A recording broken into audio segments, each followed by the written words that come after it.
an awesome meditative interlude. Did anybody find yourself practicing your breathing? Did anybody find themselves trying to concentrate on the music but having your brain go off over here? And then did you try to bring it back to music? And did you go off over there? And you bring it back? Mine did. And that is really what meditation is. It's learning to quiet the mind, but it's also a matter of noticing where it goes. In a third person, kind of noting it, oh, okay, and then bringing it back. Ooh. Oh, okay, bringing it back. Not judging right or wrong or whatever, but that's what meditation is. It's kind of noticing what the brain chatter is and bringing it back. We'll talk more about that in a minute. Okay, I hope you're sitting by people you like. If not, move. Because we are doing a lot of sharing this time. I'm not going to talk all over. I planned this last hour. I'm not going to do all the talking. Okay. So, okay, you ready? Close your eyes one more time. And take just a minute. You can do your breathing or not. And I want you to do a life scan. Work, home, church, whatever. What are your top stressors? Come up with 3 or 4 or 5. They'll pop into your head pretty quickly. Go.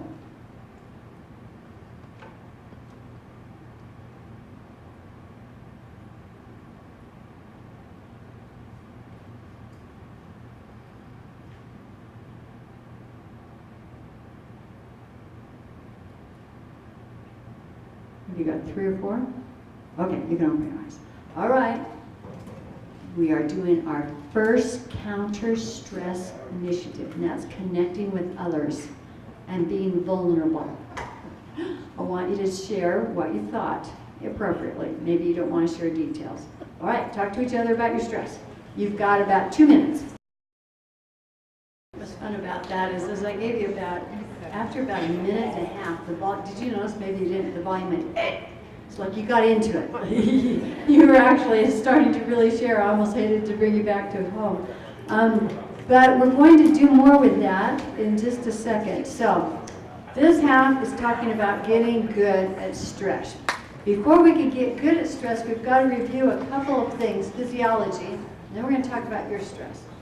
So, have you noticed where you feel it? I asked you to identify it. Point to your part of your body where you know when you feel stress. It'll be different for different people. You don't know for sure, you're not pointing to anything? Sometimes it's nice to know where you get it, okay? Because we can talk about how to deal with that too. All right, stress, if you've heard of the fight or flight, we're doing a real quick review. This mouse is about to have some stress, okay? He's got the alarm stage. This is going on. That's the alarm. Uh-oh, I got to do something different.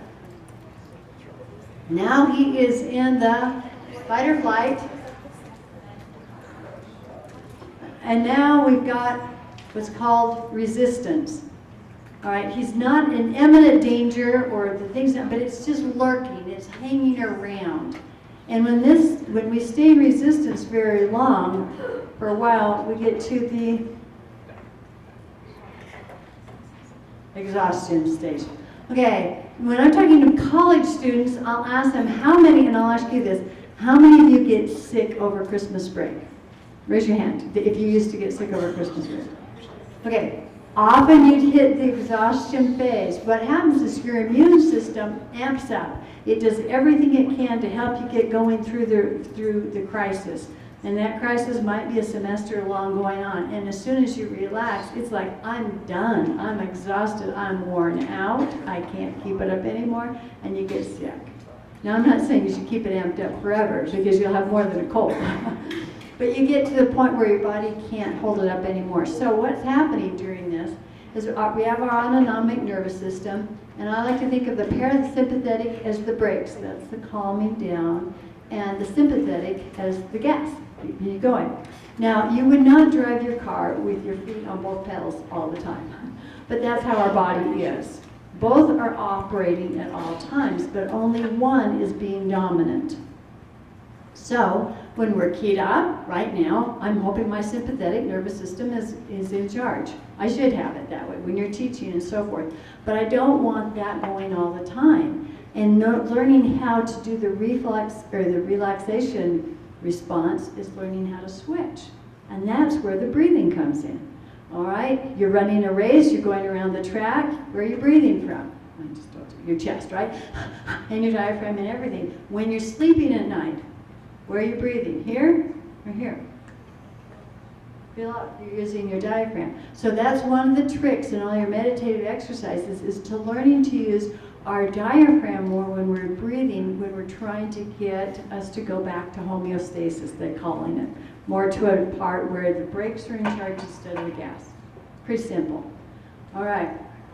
Yeah, anytime.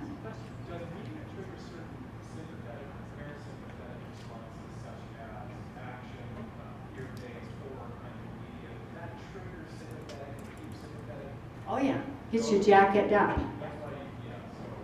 Yeah. Okay, that's an interesting question because some people think that they like to watch TV olden days. Yeah. I'm wanting to relax. Okay, what happens with media generally is that our brain is going. I'm stressed about all this rolling in my head. What the TV does is it may be quiet that, but it does not elicit a brainwave of relaxation.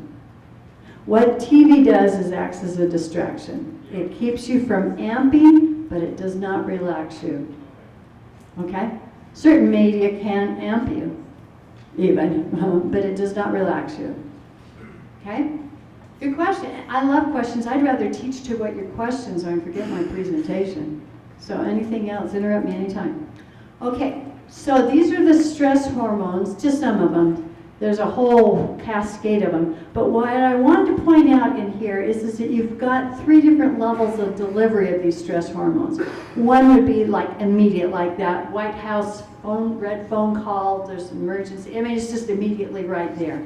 That's when you jumped out of the way when you even cognitively didn't even see the car coming, and yet your body responded because it's got some of those stress hormones right there where it needs to be able to make a quick response. Then you could say some others kick in within seconds, half a minute or so. It would be like a text message. But the interesting thing is the slow mail delivery. You might find yourself with insomnia one night or a day, and you're thinking, why can't I sleep? I had a normal day. And not realizing that it was actually last week when you had a near-death experience or something. So it can kick in later on. And this is what's happening with a lot of our students too when they're having trouble sleeping at night. Or they're not paying attention to their circadian rhythm, trying to get it to where they'll say, well, I can't go to sleep until 2 a.m. or maybe you're that way too. One of the best ways to reset, I travel a lot. I know how to reset my circadian rhythm is when I travel, I try to, if I'm gonna arrive in the morning, I try to sleep on the plane. If I'm arriving at night, at least some of my flights are 18 hours or whatever, I try to stay awake at least the last 6 or 7 hours on the plane so that I can go to sleep. I watch when the sun rises, I watch when the sun sets, and I don't have too much trouble re-switching. So if you're having trouble, or if you know somebody who's having trouble, have them watch sunsets and sunrises. And it actually can help you. If you're not falling asleep at night, the last thing you want to be told is to get up early, but get up early. Because that's the only way you're going to reset it. Some people are night people. Everybody has biorhythms, but if you're trying to become, on your mission, were you able to be a morning person? Because you got into a habit, you created it. So there's that. You can do it. Okay, off subject. Okay, now, one of my favorites here, Kelly McGonigal. Have you seen her YouTube, her TED Talk? Okay, we're going to talk about how there's an upside to stress, and I'm just going to let Kelly explain it really quick. I'm only going to give you a small clip of what she's got going here. Let me start with the study that made me rethink my whole approach to stress. This study tracked 30,000 adults in the United States for 8 years, and they started by asking people, how much stress have you experienced in the last year? They also asked, Do you believe that stress is harmful for your health? And then they used public death records to find out who died. Okay, some bad news first. People who experienced a lot of stress in the previous year had a 43% increased risk of dying. But that was only true for the people who also believed that stress is harmful for your health. People who experienced a lot of stress but did not view stress as harmful were no more likely to die. In fact, they had the lowest risk of dying of anyone in the study, including people who had relatively little stress. Now, the researchers estimated that over the 8 years they were tracking deaths, 182,000 Americans died prematurely, not from stress, but from the belief that stress is bad for you. That is over 20,000 deaths a year. Now, if that estimate is correct, that would make believing stress is bad for you the 15th largest cause of death in the United States last year, killing more people than skin cancer, HIV, AIDS, and homicide. You can see why this study freaked me out. Here I've been spending so much energy telling people stress is bad for your health. So this study got me wondering, can changing how you think about stress make you healthier? And here the science says yes. When you change your mind about stress, you can change your body's response to stress. Now, to explain how this works, I want you all to pretend that you are participants in a study designed to stress you out. It's called the social stress test. You come into the laboratory and you're told you have to give a 5-minute impromptu speech on your personal weaknesses to a panel of expert evaluators sitting right in front of you. And to make sure you feel the pressure, there are bright lights and a camera in your face, kind of like this. And the evaluators have been trained to give you discouraging nonverbal feedback, like this.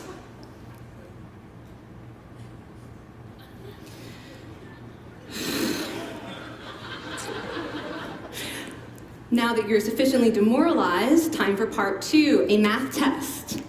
And unbeknownst to you, the experimenter has been trained to harass you during it. Now, we're gonna all do this together. It's gonna be fun, for me. Okay. I want you all to count backwards from 996 in increments of 7. You're gonna do this out loud as fast as you can, starting with 996. Go. Go faster. Faster, please. You're going too slow. Stop, stop, stop, stop. That guy made a mistake. We're gonna have to start all over again. You're not very good at this, are you? Okay, so you get the idea. Now, if you were actually in this study, you'd probably be a little stressed out. Your heart might be pounding, you might be breathing faster, maybe breaking out into a sweat. And normally we interpret these physical changes as anxiety or signs that we aren't coping very well with the pressure. But what if you viewed them instead as signs that your body was energized, was preparing you to meet this challenge? Now, that is exactly what participants were told in a study conducted at Harvard University. Before they went through the social stress test, they were taught to rethink their stress response as helpful. That pounding heart is preparing you for action. If you're breathing faster, it's no problem. It's getting more oxygen to your brain. And participants who learned to view the stress response as helpful for their performance, well, they were less stressed out, less anxious, more confident. But the most fascinating finding to me was how their physical stress response changed. Now, in a typical stress response, your heart rate goes up and your blood vessels constrict like this. And this is one of the reasons that chronic stress is sometimes associated with cardiovascular disease. It's not really healthy to be in this state all the time. But in the study, when participants viewed their stress response as helpful, their blood vessels stayed relaxed like this. Their heart was still pounding, but this is a much healthier cardiovascular profile. It actually looks a lot like what happens in moments of joy and courage. Over a lifetime of stressful experiences, This one biological change could be the difference between a stress-induced heart attack at age 50 and living well into your 90s. And this is really what the new science of stress reveals, that how you think about stress matters. Really good. Yeah, you can go home and bring her up and watch the whole thing. So what I want to ask you is, how do you combine or take me from that to what we talked about the first part? You know, the first hour and a half? Bridget, yeah. I think that emotions are information, and that we're in a stress situation. If you are aware that you are feeling stress and you're breathing, and your stress response is talking to you, and you're listening to your stress response, then that's information. And you can use that information to decide how you want to govern yourself. You just summated a whole bunch of stuff I'm about to talk about. But talking about the youth and anxiety, right? And this idea, oh, I'm anxious, I'm probably just helping them point and figure out, oh, this is helping me get ready. This is helping me perform. This isn't necessarily negative. It's how I view it, just being able to change that shift in your own brain. Years ago, I did a training that they told that fear and excitement feel the same in the body, and it's just a choice. And so sometimes when I'm having a really scary moment, like usually right before the beginning of the new year, just go, okay, I'm not really scared, I'm just super excited, you know, and they'll just say, okay, I'm super excited. So. Well, I can see all kinds of correlations with what you've said, and then also just like we were saying, the best of times, the worst of times, that anxious feeling like, oh, but wait a minute, joy, courage. If I can pull in joy and courage, I relax, my body's different. We can really change what our students are going through. And the anxiety levels. That's the thing is if I sounded like I was a downer, I hope that's not, I hope you don't leave that way, because I am full of all kinds of optimism for how we can change things around. We have the tools, we know what to do. Hopefully you've got an idea of how you can just change in all of these different ideas. And the students will be prepared. I mean, they were prepared for eons before they came to this earth for their role at this time. We just have to tap into that and they'll be great. Okay, now we're going to talk back about yours. So I'm going to move on to the next slide here. When you shared, did you share, were your stressors in line with these three? Over my 20 years of teaching stress management, I have found by and large, most people's stress falls within these three categories. Are you in line? Did I prophesy?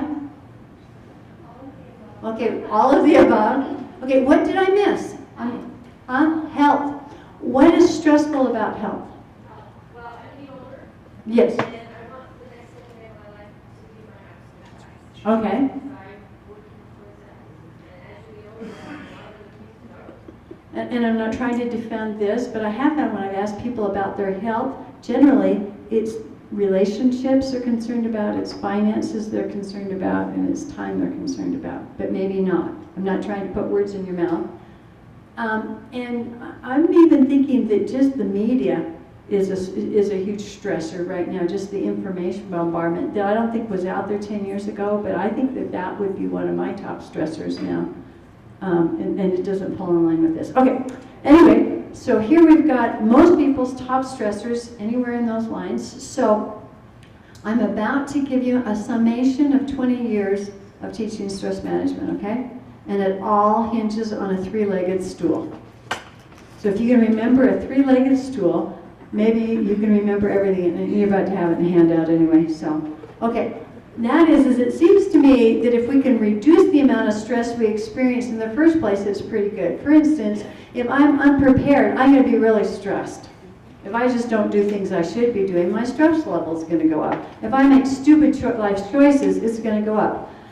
If I learn how to manage my time really well, though, I won't experience much stress. Or if I have relationship skills or money skills, if I'm getting more sleep and I'm doing less time giving and serving, if I've got hope, all of those things can reduce the amount of stress I experienced in the first place. Does that make sense?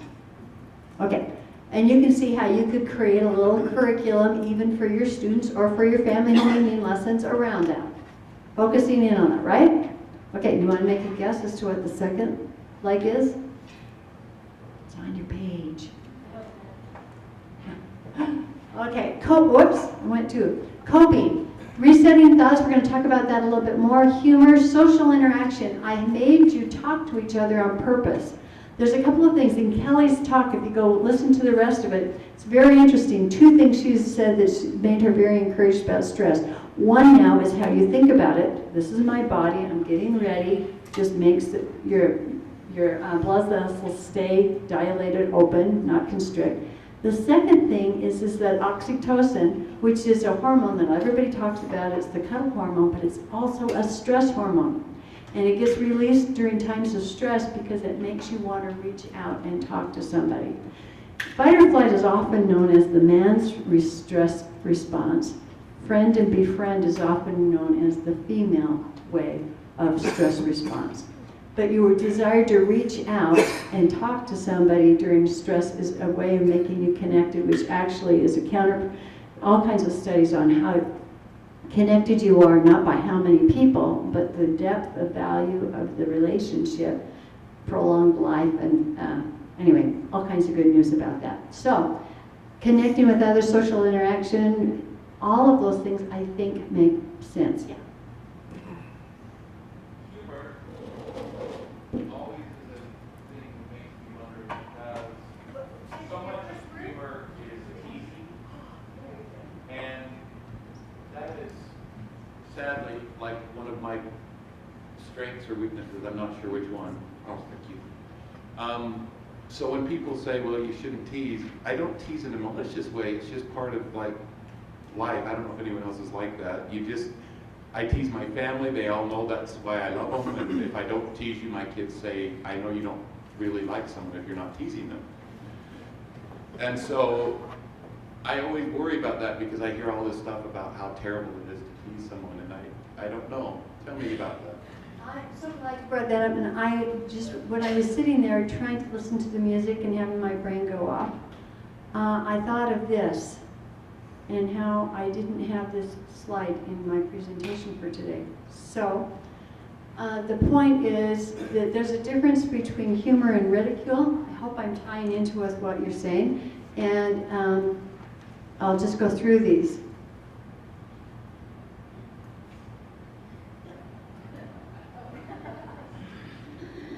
Does that click? Does that make sense?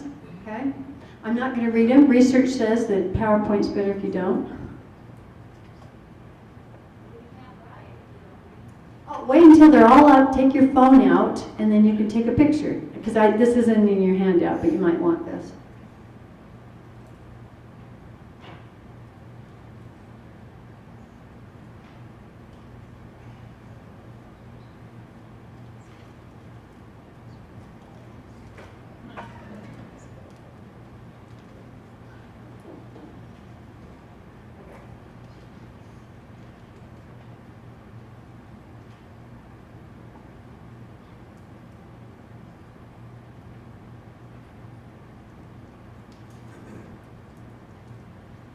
So anyway, I think that that's worth going over with your students and being able to, and I highly recommend you develop your own humor file. And I might have this in this slideshow. I can't see what's next. So let's see if I've got in here. I think I may have in this deck my own humor file. Okay, she's my hero on humor. She just has that kind of a personality, sense of humor. Humor is a way of seeing things the way we think. It's an attitude, not an event. Perhaps the key lies in becoming more childlike. So when I teach humor, I used to teach all the different kinds of humor, and parody, satire, all of those things. And then I thought, oh, I need to make it more childlike. I'm hoping these are in here, this deck. Oh yeah. I'm sorry that you can't see it. What kind? If I go into this, if I escape, maybe you can see that better. Okay.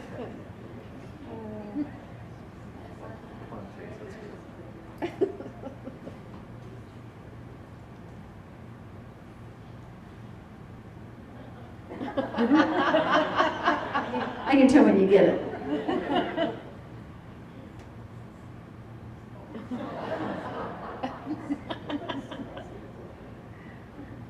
A lot of people think black humor is bad. No, black humor is very, very stress reducing. It's making fun and light of things that are usually kind of hard. Black humor is one of the best things kids with cancer use.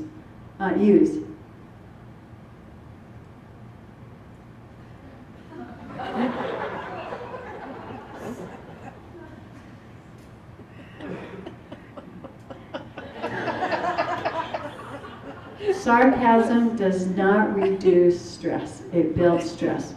And I know a lot of people say, oh, I'm from back east, or that's just my family's style.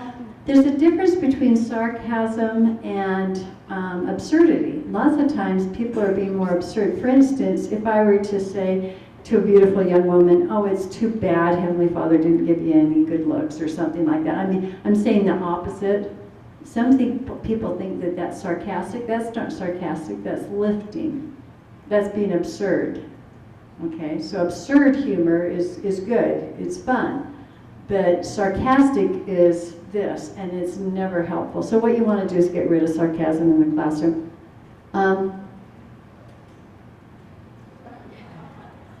But those are just some things. Oh, and I suggest you build a humor file. I'm really off topic here, but that's okay.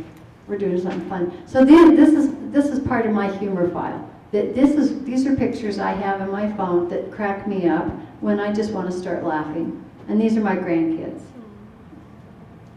And so, but what I love about this one is watch, that little baby is now doing that to his baby brother. So anyway, thanks for getting, I hadn't planned on going there, but that's humor. Okay, anybody else have something that they were, I can't remember where we were. Coping. Oh yeah, okay, we were on coping. So, and then the relaxation responses. Go ahead and read through that while I bring back up my original deck here.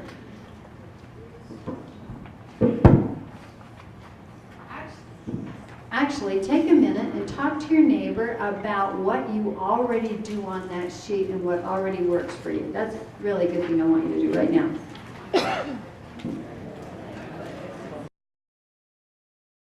Left.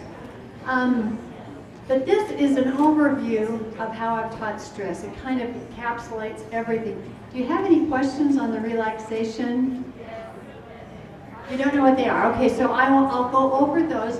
And I'm not spending a lot of time on them here because you can find all of this stuff on the internet really easily if you know what you're looking for. So we've talked about diaphragmatic breathing, right? Meditation is basically trying to quiet the mind. I've got a slide later on, but basically the story I love about it is a man going to an Eastern guru trying to learn how to meditate.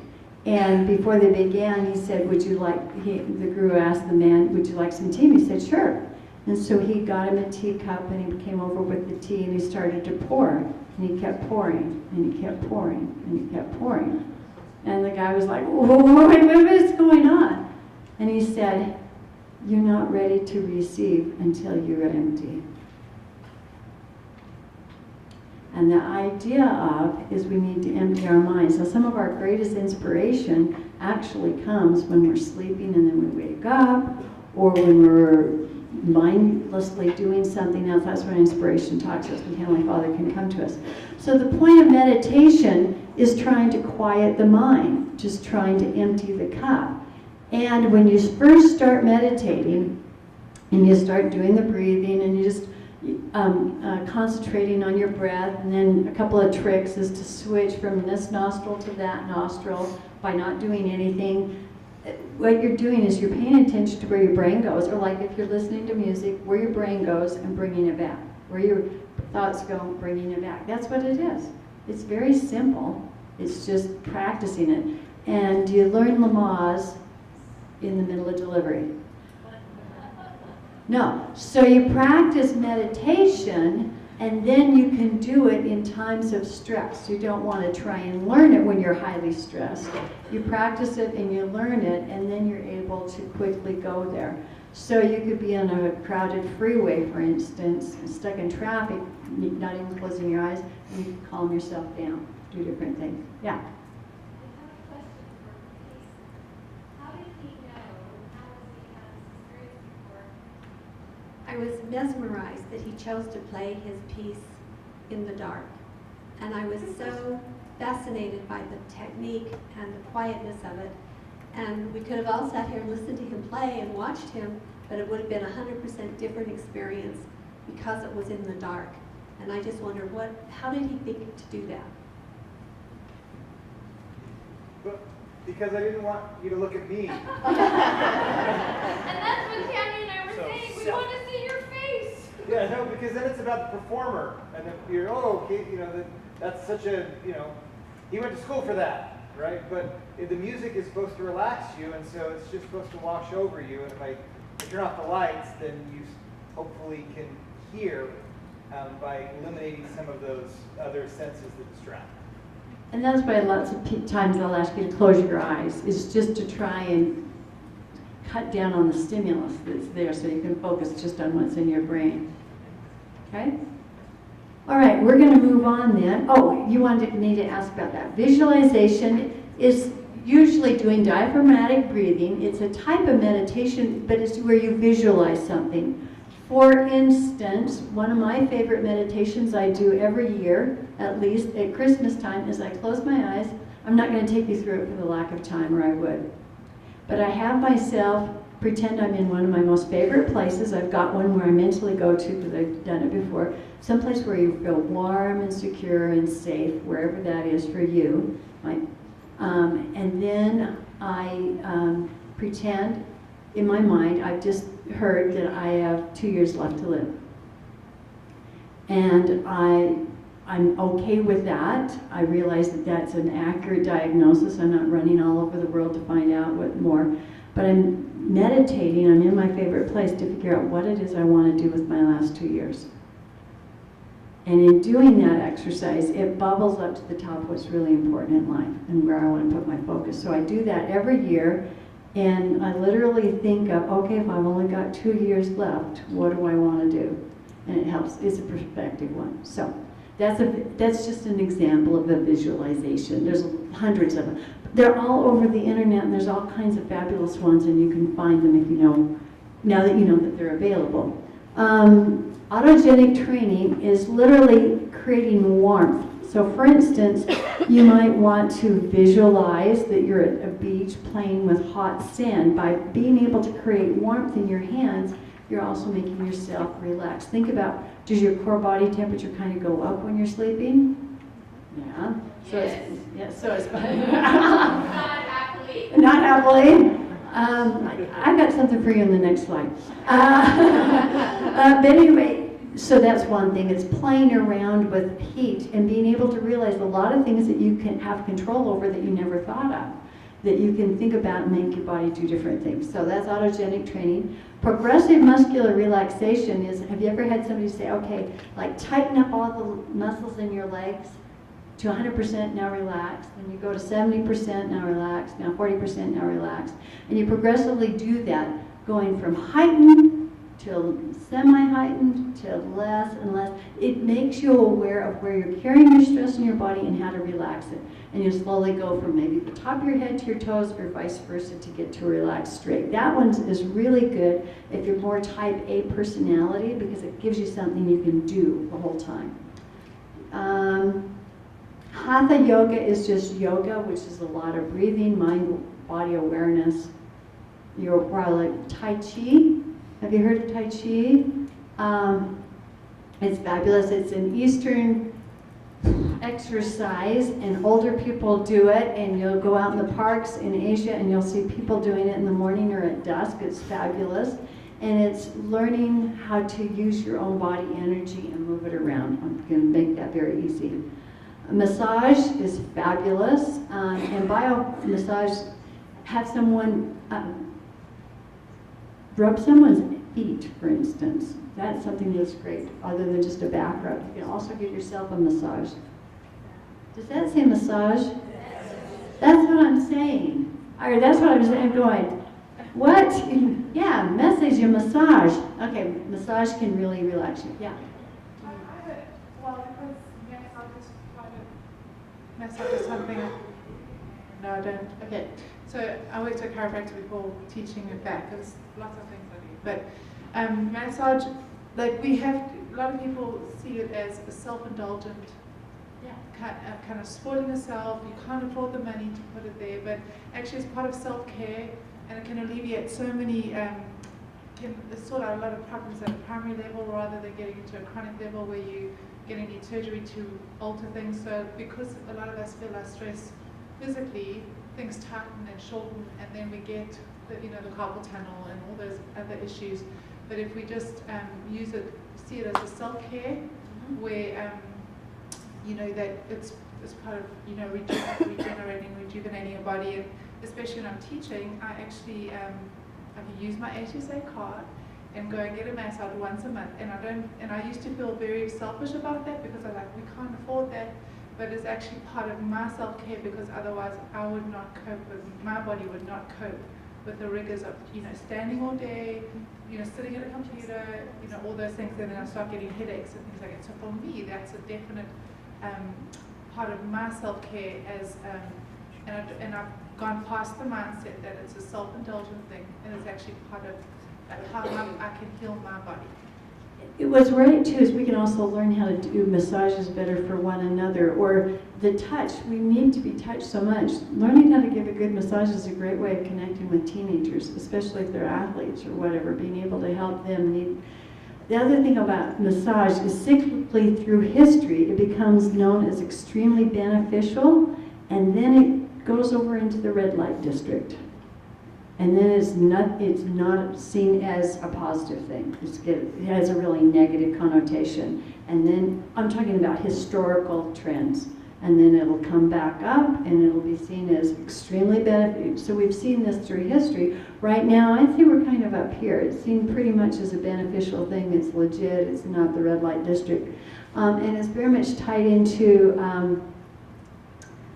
Eastern religion, not Eastern religion, but Eastern medicine and all kinds of things that we haven't known about in the West, that the West medical system is engaging in now. So yes, one thing is if you're visiting anybody who's older people don't get touched very often. So remember that. Just rub their arm, give them a hug, different things. If you're in hospice at all or know someone who's in that part, giving them a little arm. One of the greatest things is just massaging an arm. It doesn't have to be a back. It doesn't have to be full body. Feet, different things is very helpful. Yeah. Just on that note, I think the therapist told me that children being 8 times a day doesn't mean really good. And that's a whole question. I don't know how you handle that, but when teachers were told they couldn't hug students anymore in public schools because of all the legality issues and different problems, so hopefully you're able to get around that some way. Yeah. Tana, you and I had a very brief conversation where you asked me what our students were facing in our families, and you heard my response that it's pretty typical of what the American teenage young man, young woman's dealing with.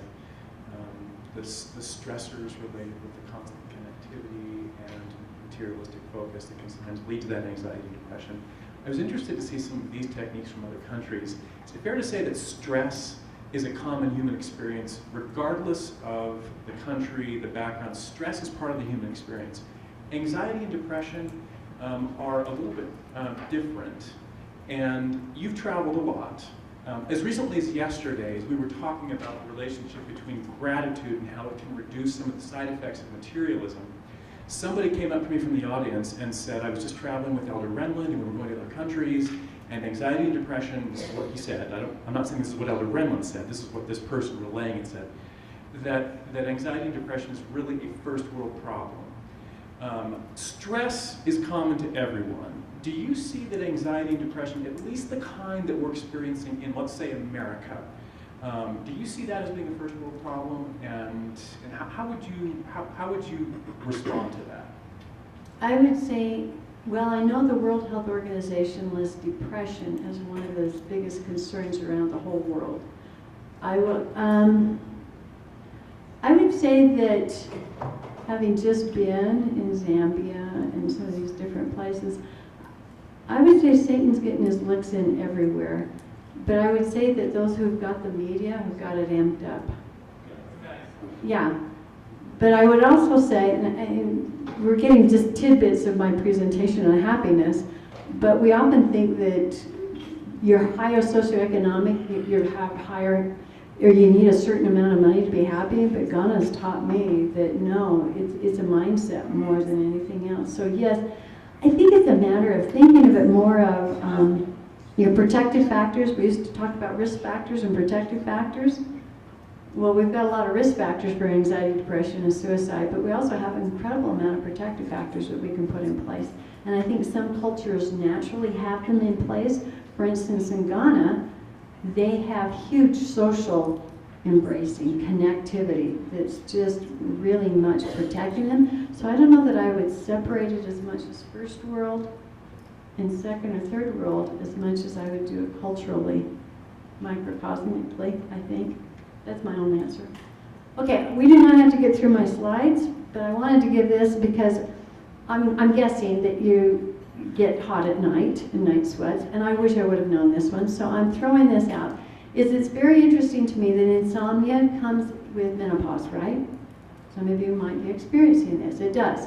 It's part of the hormones that get out of whack. I had trouble sleeping for almost 6 years. And what's interesting is that that's about the same time my husband started to snore. Or I just never noticed it before because I wasn't sleeping so well. So these earplugs, I swear by, and I'm just letting the world know, the little foam things just don't make it. The styrofoam ones you put in, and to me, it now actually is a trigger for my body to go to sleep. So in case you're having trouble sleeping, that made the world a difference for me.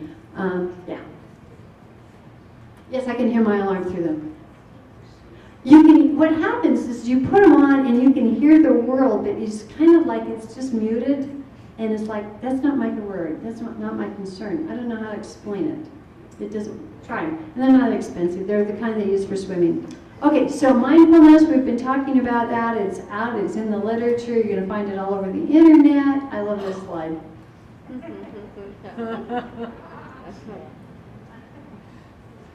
And as adults, we've got all of this jargon going on in our heads all the time. That's the greatest thing about meditation is just kind of tuning in what's there and paying attention to it. That was what I told you about before. Can bring you more of this. It actually brings insight and inspiration. And one thing we want to do is become aware of our toxic thoughts. I've seen some research that says like 75% of all of our thoughts are negative rather than positive. So if we become aware of that self-talk that's going on, we can actually just change it as soon as we're aware of it. Self-awareness is one of the biggest things we can do. So these are cognitive distortions. In your handout, on your flip page, you will see a list of cognitive distortions. And rather than me lecturing, you can read about them. I want you to go through and chuckle at the ones you recognize in yourself and others. And I will point out that these are 3 red flag words. If you ever hear yourself, if you get nothing else from today, if you'll remember this, if you ever hear yourself saying always, never, must, and should, stop and recheck it, because you're probably in a cognitive distortion. Now, what I want you to do is pick out your favorite 1 or 2 and share with your neighbor. Go. It's hard to pick them out, yeah?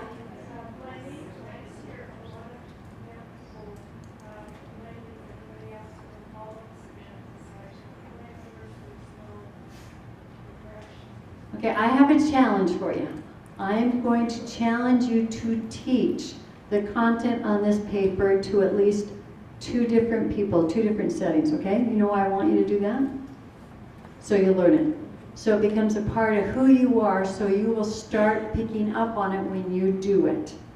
Now, I'm not saying you have to teach it in your classroom, family home evening, or your sister on the phone, or somebody, but teach it to at least 2 different people, give them all of the examples, go through it, because then you're going to start catching yourself doing it, and that's what it's all about, is just becoming self-aware. All right, so you've got that tool, and you've got that in hand. One thought I have with this, that my sister has talked about. She has this little quote: "Whatever you focus on expands." So if you focus on, oh my gosh, my nose is so big, or whatever, then that's all you'll see, and that just expands it, and then it creates anxiety. But if you are able to focus on the things, and that calm you down. So it's all part of it. Part of it. So you're realizing how this drives your anxiety level, right? Okay, what I have my students also do, I don't remember the order of my slides. That's the problem with having a linear discussion, is we talk about anger management styles. There's 4 different kinds that they generally talk about. One is swallowing it, okay? You kind of suppress it, passive-aggressive personality kind of style. You try and put it down, sublimate it all the time. Another one is sabotage. You might talk about them behind their back, or you might try to get even in some ways. A third one is self-punishment, which might be alcoholism or overeating in our Mormon culture. And a 5th kind is exploding. And we usually think of anger in terms of the exploding, but it's actually just as detrimental to swallow it. Anger is not bad, it's what we do with it. Now, where was I going with that? I don't know, but it was really important, whatever I do it. Okay, we'll tie it back in later.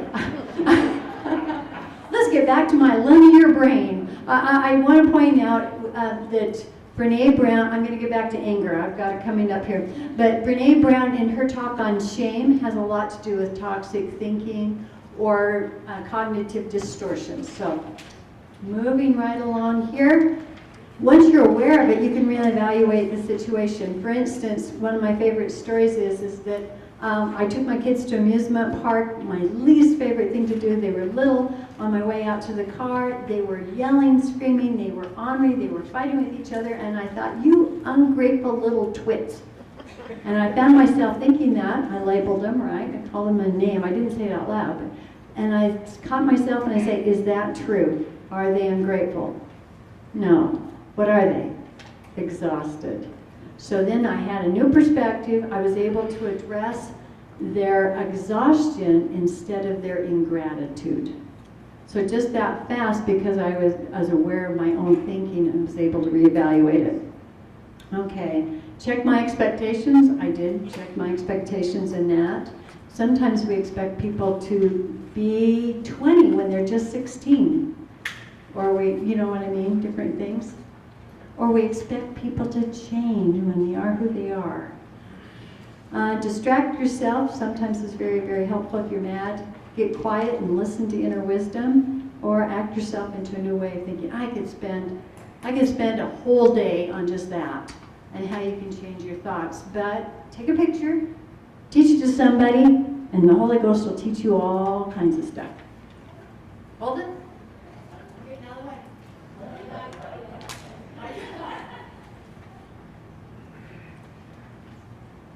You didn't get that in your handout. Okay.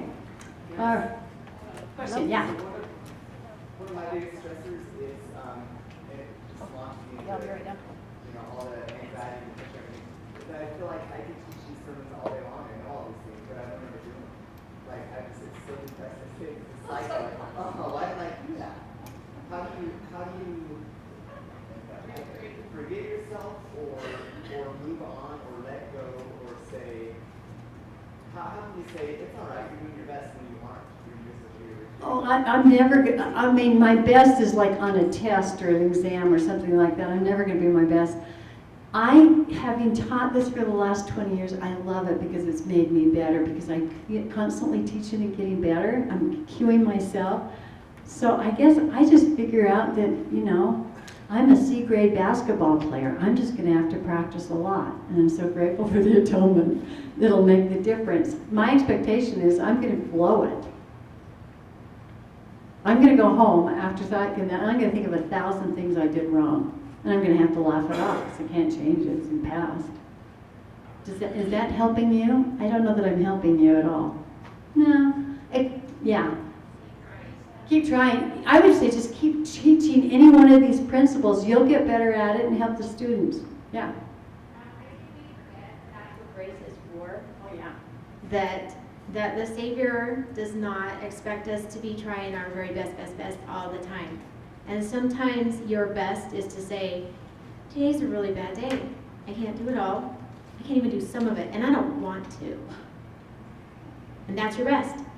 And the Savior's there for you on that day, and He's there for you on the day when you're super powerful and you have a lot of energy and you're lifting others and doing all the things you would love to be able to do every day. That's one reason why we can't judge one another, nor can we judge our students. I mean, we can judge actions. We can cause and effect and results. But I have no idea what your physiology is. I don't know what your DNA is. I don't know what you're dealing with. And we've all been given something different, and some of us might have said, yeah, I'm going to go to the earth and have ADHD and drive everybody crazy so they can learn patience. I mean, I'm laughing about that, but it's really true. The one kid in your family that's driving you nuts may have accepted that assignment so that you could all learn from that. So I guess that's the point is we've all been given just a mixed bag, and we're supposed to just be kind of trying to get better at it, and that's what I love about the atonement. I'm off subject again, but I will share this. My mother had lots of imperfections. And she was an incredible woman. I'm not trying to, but she was not perfect. But I saw her perfect in her last 10 days. She taught me so many things. I was raised by a single mom. I did not plan on going here. But in those last 10 days, I saw sanctification at its max. And it was because I think one is it was a gift to me. And number two, she loved the Lord more than anything else. And she was a hot temper. She was very judgmental of other people. She was impatient, especially if she was in pain. And this is a woman who's going through her last days, 10 days in the hospital with doctors who can't figure out what's going wrong with her, being prodded and poked, and she was angelic. Anybody would walk into the room and she would say, oh, Tana, look at their eyes, look at this or that, and compliment people. It was just amazing. And so what I think the Lord gave me a gift in seeing that is when His grace kicks in, when we're able to shed our earthly shell with the DNA and the different things that hold us down that are here to teach us. Our weaknesses are here to teach us. He gave us weaknesses that we might be strong. We never would have learned or become perfected, but we didn't have all this garbage. That's why we've got it. But I was able to see in my mom be totally angelic and see that that's what all of us are for. We're going to shed a lot of our imperfections, I think, as we just cross over. We have to be clean. He's going to clean us too. So I guess that's one thing, is I don't take myself too seriously anymore. I had another great experience. I was called to be a Stake Relief Society president when I was 42. It blew me away. I didn't know how on earth I was going to do that. Why on earth? I figured only the Lord would have done that. No one else would have had the sense to do it. So I was sitting in state conference, about to be sustained, and I was just overwhelmed. And a couple rows ahead of me was our state patriarch, and he had a little baby on his lap, and he was holding it up, making smiles and trying to get the baby to smile. And I was thinking, I feel like a baby in his arms. I just was feeling that. And then I noticed him trying to play and look and make the baby laugh, and I thought, I wonder if Heavenly Father ever does that with us. And it cracked me up. And that was the biggest, most helpful thing I could have had right then. I don't try not to take myself too serious anymore. I realize I'm a baby. I'm messing up all the time. But that's how I learn. And that's how I'm hoping I'm helping you with that. So Yeah. This last trip I was on, I was exhausted. I'd had diarrhea for a week. And I was not too happy. I wasn't too happy about coming home to a family reunion, education week, or anything else. And it was one of those times where I started to laugh. I found a YouTube that made me laugh and take myself not too seriously. I'm just a mess. I know I'm a mess. But somehow something good's coming out of this mess. Okay? Anything else? Yeah. Dan Lopes in his last conference, he said that we should have inspired self-examinations. And then he went on to say, to look at the hand, have it done any good in the world today as a guide for our inspired self-examination. So sometimes at the end of the day, I just think, have I done any good today? If I have, I could try to cheer up the sad or make someone feel bad. Yes, serving helps. Here's another thing that helps me when I'm doing my self-introspection and watching myself talk. You know the old cartoons where the angel's on one shoulder and the devil's on the other? The devil always wants to make you feel bad about who you are. And while he's got your attention, he's going to review all the bad things you've ever done. He's going to go over and over and over and over. The Holy Ghost, the Savior, does not work that way. He wants to make you feel bad about what you did, not who you are. And why does he want you to feel bad about what you did? So you correct and come to him. Now, when I was saying I was exhausted, the interesting thing that I did, I happened to come across a YouTube about a near-death experience. And the person was talking about how when they saw the Savior, they were aware of all their imperfections and all their faults, and they realized that you judge yourself because they were enveloped with unconditional love. And somehow when I was watching that YouTube, I felt that. I've had that experience before, not a near-death experience, but I've had the Savior overpower me with love. It's only happened twice, but all I have to do is go back there and remember that time, and everything's okay. I'm the baby in the patriarch's arm, and the Heavenly Father's trying to make me laugh. If you've never had that experience, or if your students haven't had that experience, pray for it. Fast for it. Say, Heavenly Father, I need to know what it feels like for unconditional love so that I can try and give it. I can guarantee it'll come. I don't know when or where or how, but I'll give it to you, I'm sure, at least once in your life. And that is a power that you can give to others then. We've only got 5 minutes left. I got 10 more hours. I'm not going to go there. I do want to finish with one quick slide. You can use the handouts. That might be of helpful to you or not. But I do want to point this out because I think it helps a lot of things, pull everything together, and that is, I like to think of our thoughts, our behaviors, and our physiology as a triangle. Here, don't take a picture yet. Then you'll notice that our thoughts do affect our behaviors, duh, and our behaviors affect our thoughts. Our thoughts affect our physiology, our chemicals, what's going on in our bodies.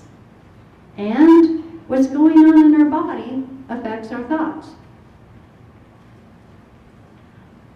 What's going on in our bodies affects our biology, our behaviors, and our behaviors affect our physiology. So, and what's in the middle of it all? Whoops. Our emotions or our stress. So you can just pick any one of those places and create an intervention if you want a different thing. For instance, talking about happiness as an experiment, I got up every morning, I looked in the mirror, and I smiled at myself. Just the act of doing that cracked me up, so it was a genuine smile. And just doing that every morning changes your physiology. They've got studies that show that people have this kind of, I'm over-exemplifying, but body posture, body language, the chemistry that's going on, they would say, okay, I want you to stand in the confident mode and just spend 3 minutes standing there. Changes your physiology of what's going on. So that's just an idea of how behavior can change physiology. Or if you want to, and we've talked about how your thoughts can affect what's going on. My last thing I want to point out is my tibia tip. Do you remember, what is the name? Tibia from Fiddler on the Roof? Tevye, thank you. Tevye, Fiddler on the Roof. He would pray to Heavenly Father all the time. Well, that's what I call prayer talk. And so if you're trying to become aware of your thoughts, if you pray all the time, prayer thoughts is a powerful way of getting rid of that 75% of garbage self-talk and turn it into positive. The last thing is that I used to think that prayer, when we gave thanks, was teaching us polite manners. Before you ask the Lord stuff, you should thank Him. That makes sense, right? So that's what I did. But it was recently, as I've been working on this happiness thing, that I started to realize, no, our giving thanks is probably the most powerful part of our prayer. It's where we can change our physiology. It can change our mindset. It can change what we're seeing and doing. So that Sundays now, I try and think about having just gratitude prayers. So those are just a couple of things. What's exciting about this is if you will spend some time, I've taught you correct principles. I've taught you true principles. Every one of these things I've double-checked to make sure it's true across culture, time. I don't want to be teaching false self-esteem stuff. If you will spend time thinking about it and applying it and thinking of your circle of influence, how you model it, and how you interact with students, the Holy Ghost is going to take you on a wonderful journey, and you'll have a great year, and you can really make a difference in your classroom. Thank you.